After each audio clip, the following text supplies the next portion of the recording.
हफ्ते का पहला कारोबारी सत्र एक ट्रंकेटेड वीक है क्योंकि शुक्रवार के दिन भारतीय बाजार बंद रहने वाले हैं।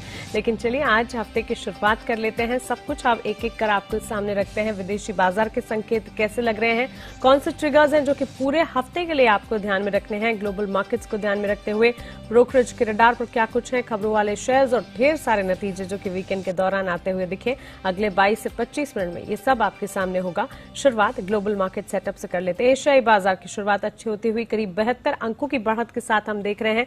एसजीएक्स निफ्टी में 18,205 के लेवल्स पर हरे निशान के साथ ट्रेड आप देख पाएंगे।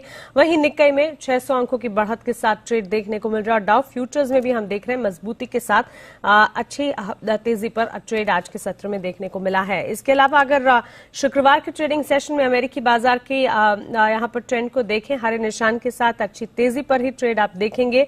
डाउ, नैस्डैक, एसएनपी आप देखिए आपके टीवी स्क्रीन पर यहां पर अच्छी बढ़त के साथ क्लोज होते हुए फ्राइडे सेशन में दिखे। चलिए नए हफ्ते के लिए शुरुआत जब हम करने जा रहे हैं, विदेशी बाजार के संकेत कैसे नजर आ रहे हैं। शुक्रवार को अमेरिकी बाजार में जो तेजी दिखी और आज एशियाई बाजार पर क्या फोकस रहेगा, इस पूरे हफ्ते के लिए ट्रिगर्स कौन से अहम हैं, विस्तार से दीपांशु भंडारी से जानते हैं। Deepanshu, good morning. विदेशी बाजार के संकेतों पर क्या कुछ फोकस में रखना है? मॉर्निंग मानसी, और बढ़िया संकेत आ रहे हैं जहां तक ग्लोबल बाजारों का सवाल है। और अब नतीजों का सीजन तो खत्म हो रहा है, पर इस हफ्ते कई सारे अन्य ट्रिगर्स हैं जहां पर आपको रखनी पड़ेगी नजर। सबसे पहली बात तो आज ही यूएस प्रेसिडेंट जो बाइडेन और चीन के प्रीमियर शी जिनपिंग के बीच वर्चुअल बैठक होने वाली है। और इतनी टेंशन्स हैं यूएस और चाइना के बीच, तो उस बीच इन दोनों लीडर्स की जो वर्चुअल बैठक है वहां से क्या कुछ निकल कर आता है देखना पड़ेगा। साथ ही यूएस और चीन का इंडस्ट्रियल डेटा आने वाला है, बल्कि आज ही आप देखेंगे चीन का इंडस्ट्रियल डेटा, कई सारे और डेटा थोड़ी देर में आने वाले हैं। तो आज चीन के और हांगकांग के बाजारों पर नजर रखिए। इसके अलावा कल यूएस के अक्टूबर रिटेल के बिक्री के आंकड़े आएंगे। साथ ही उनकी जो दिग्गज रिटेल कंपनीज हैं जैसे कि वॉलमार्ट, होम डेपो, टारगेट, उनके भी नतीजे कल आने वाले हैं। तो यहां पर भी आपको रखनी है नजर, क्योंकि उनकी रिटेल सेल्स एक बड़ा इंडिकेटर होता है इकोनॉमी की परफॉर्मेंस का।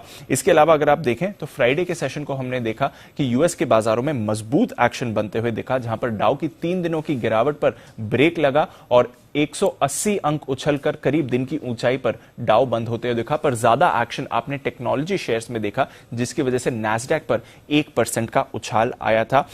तीनों इंडेक्स अगर आप देखें थोड़ी सी सुस्ती है, साप्ताहिक दौर पर गिरावट दिखी, पर अपनी रिकॉर्ड ऊंचाई से सिर्फ 1 से 1.5% दूर ही तीनों इंडेक्स आते हुए दिखे। और ये इसके बावजूद हुआ है कि वहां की जो बॉन्ड यील्ड थी उसमें हमने बढ़त देखी है। 1.4546% से बढ़कर काफी तेजी से 1.56% के करीब उनकी बॉन्ड यील्ड आती हुई दिखी है।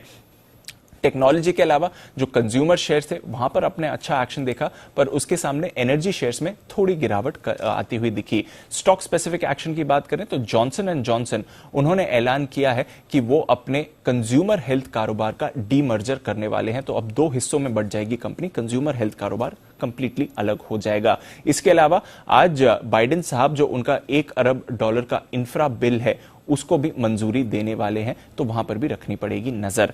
यूरोप की बात करें तो यहां पर भी हमने अच्छा एक्शन बनते हुए देखा है।